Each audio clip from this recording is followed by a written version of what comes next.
Hey everyone. Okay, so it's been a while since I've done a video, and honestly, I wasn't really planning on doing any more videos. But recently, something came up, and I don't really know how to write this out. Um, so I decided that posting a video and making a video would probably make more sense as far as maybe understanding me. Because whenever I tend to write how I think, and it doesn't always make sense. So if I say it out loud, I tend to catch myself when it doesn't make sense. So that's what I'm hoping to do. Um, in case some of y'all have never heard of this movie, The Dropbox recently came out to theaters in America, like across America, for only 3 days. It started yesterday, March 3rd, and it goes through March 5th, which is Wednesday. Um, so it was only Monday, Tuesday, Wednesday night. Yeah. Um, or is it Tuesday, Wednesday, Thursday. Sorry. Tuesday, Wednesday, Thursday night. And it's only in select theaters across America. Well, the thing with this Dropbox is that it's about a pastor in Korea whose name is Pastor Lee, who created a baby box in Seoul, which is the capital of South Korea. It is there. It was created for birth mothers who felt like they were inadequate to raise their child, um, to pretty much abandon them in this box with no requirements of identifying them, I guess. Um, in 2010, I believe, or maybe a little bit after that. Sorry, I'm not really good at dates. But recently, South Korea passed a law that stated that birth mothers, they will want to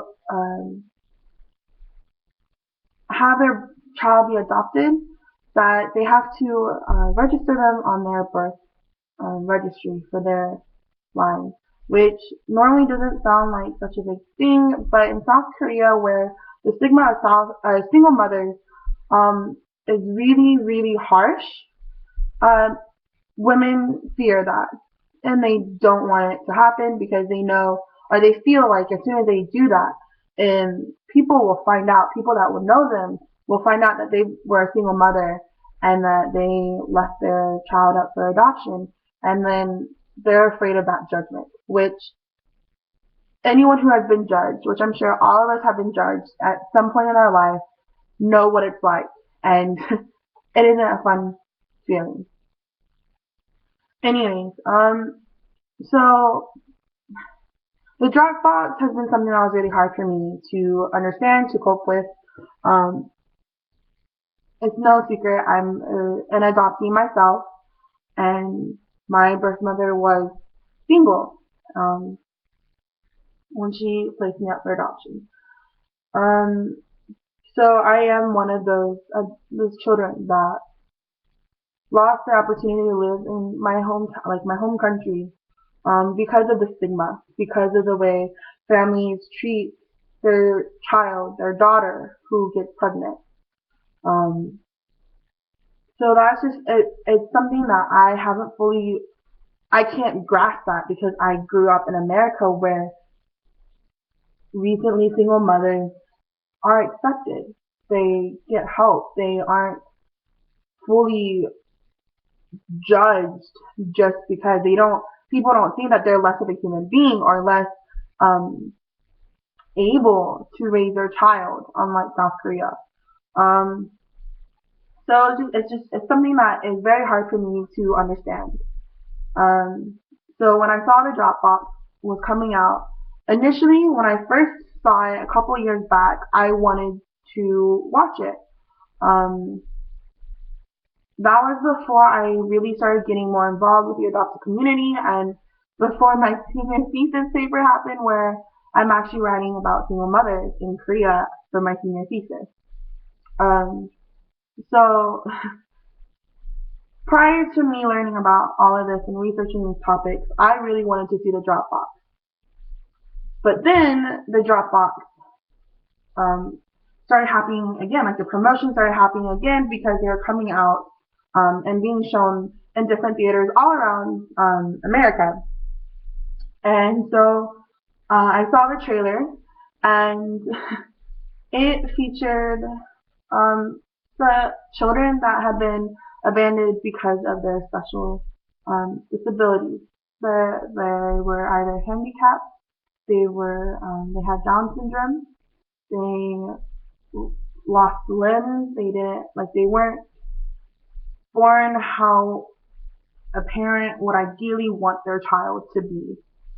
Um, and for me, that is something that is really, really hard for me to watch because um, when I first when I first started working with my adoption agency here in America, Dylan International, um,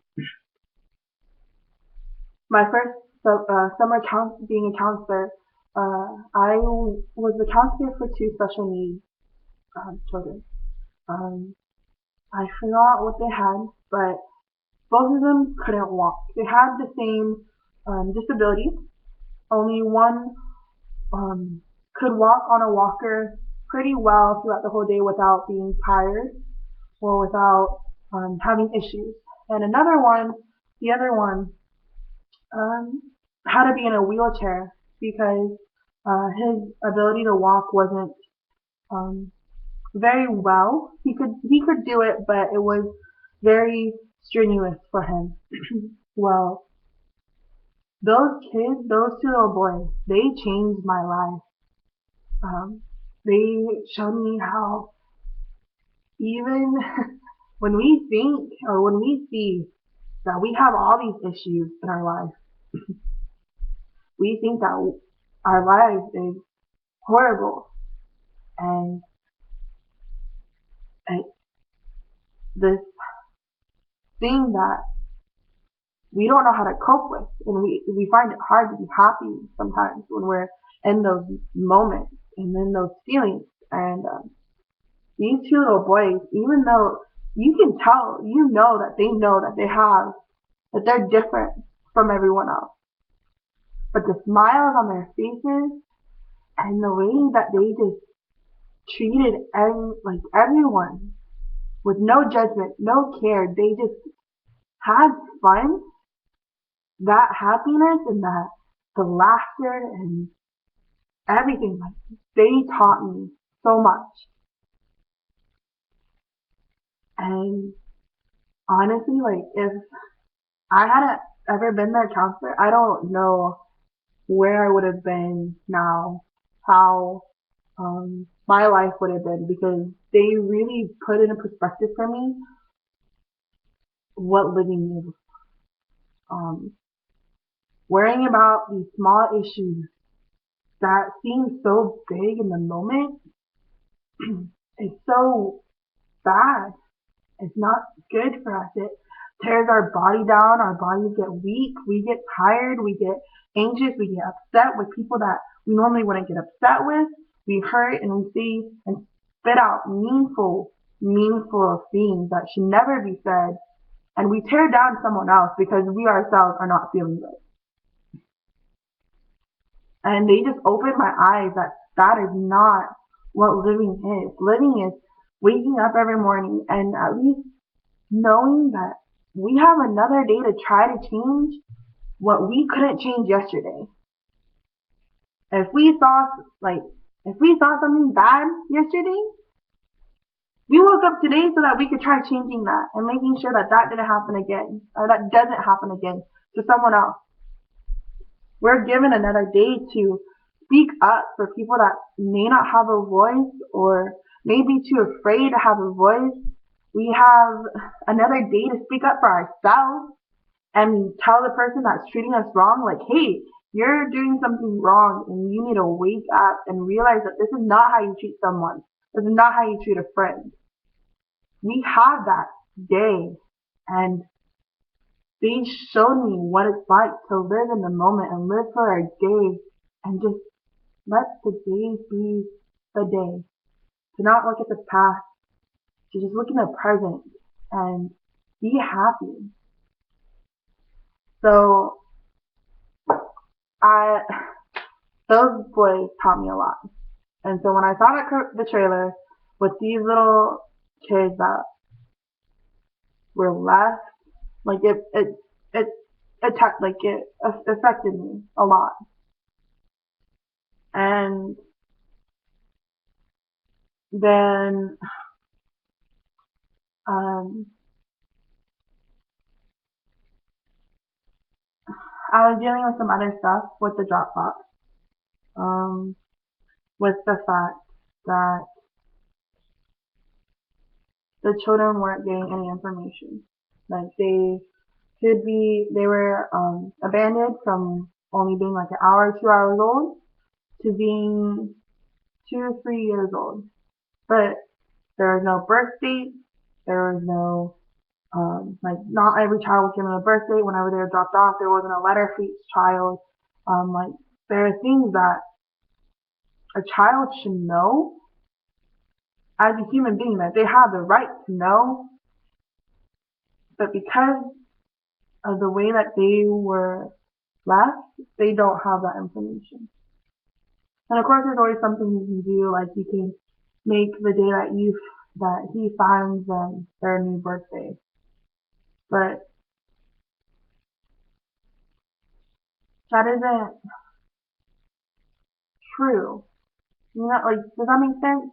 So I don't know. It was really hard for me to grasp everything, and so I was fighting with myself to go see this movie or not. And um, I was talking to my best friend because I had um, sent another adoptee a message last night, just kind of explaining myself because she had posted a status saying, um, talking about some adoptees that were sharing this campaign, and I was one of those adoptees that was sharing and doing the photo and whatnot.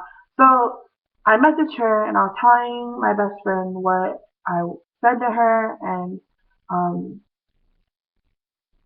everything like that because I was just I've been really conflicted with everything that is going on. And I told her how the Dropbox was playing near us, um,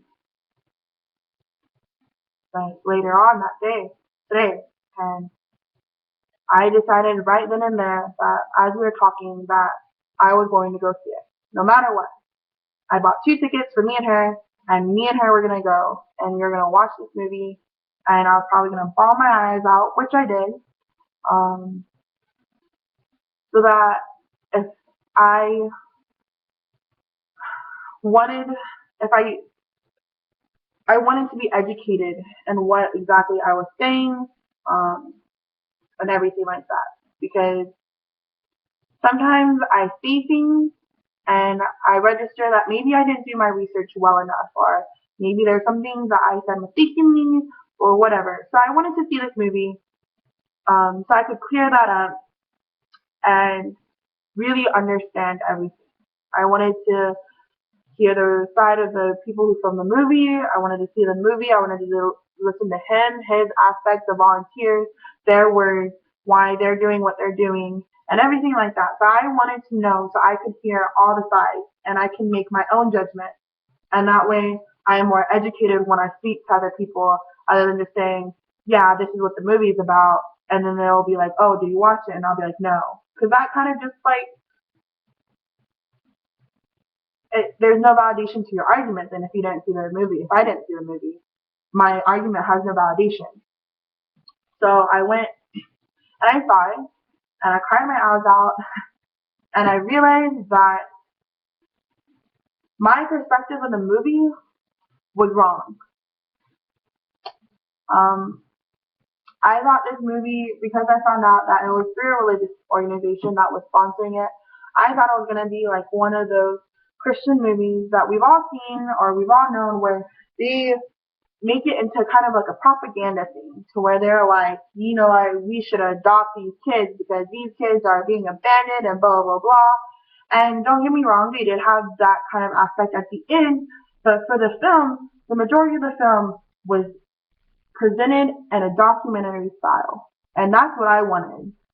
So, I'm glad that I went and saw that because I realized that the voice I thought I was arguing for, that I was standing up for, the single mothers, I realized, yes, they do need a voice. They do need to know that they are not alone, that there are support groups and people and other organizations that will help them raise their child so that they don't have to feel like they're alone. But also these children, they need to have a voice. They need to know that they are loved no matter what, no matter if they can't talk, no matter if they have Down syndrome, no matter if they're missing fingers or toes or anything, that they are loved and that they are cared for and that they have a voice.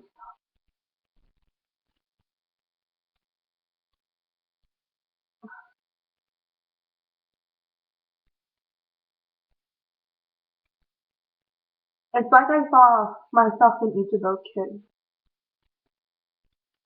And that was an eye opener, really.